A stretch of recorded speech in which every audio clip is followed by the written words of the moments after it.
السلام عليكم جميعا ورحمة الله وبركاته.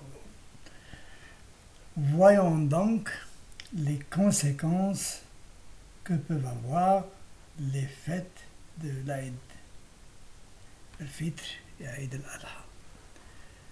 Ce texte n'est qu'un extrait du web. Il ne s'agit pas de mes propres recherches.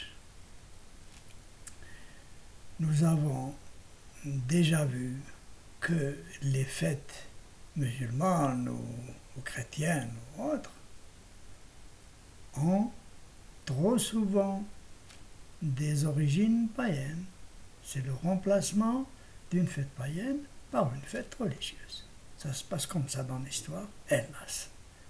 On n'annule pas une fête comme ça pour la remplacer, c'est trop difficile, on procède par remplacement. Maintenant, voyons les conséquences.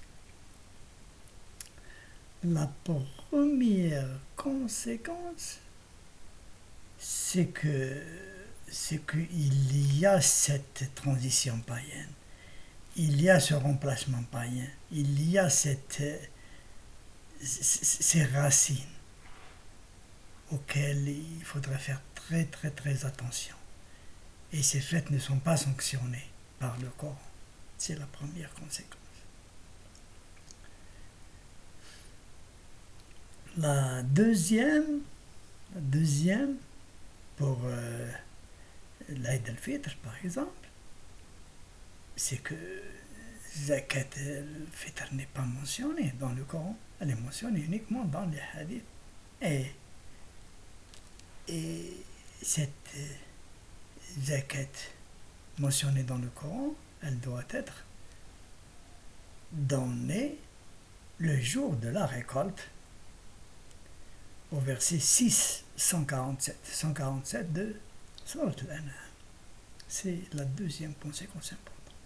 La troisième conséquence, et non des moindres, c'est que le sacrifice d'un mouton qui coûte un certain prix, appauvrit de pauvres musulmans qui pensent être obligés de sacrifier, même quand elles pensent qu'elles ne sont pas obligées, elles veulent faire comme les voisins, elles veulent satisfaire l'ego de leur famille, elles veulent faire comme les autres. Ça pose un problème de généraliser.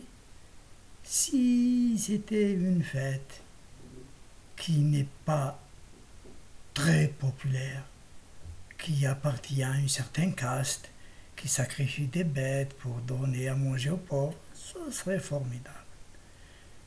Mais une fête qui donne l'impression de le faire coûte que coûte, c'est trop difficile pour les pauvres. Et puis, quelles conséquences y a-t-il sur les économies des petites nations musulmanes? Voilà 3 conséquences pour réfléchir tranquillement à nos coutumes. Merci d'avoir suivi cette vidéo. Je vous dis comme toujours, Assalamu alaikum jami'an wa rahmatullahi wa barakatuhu.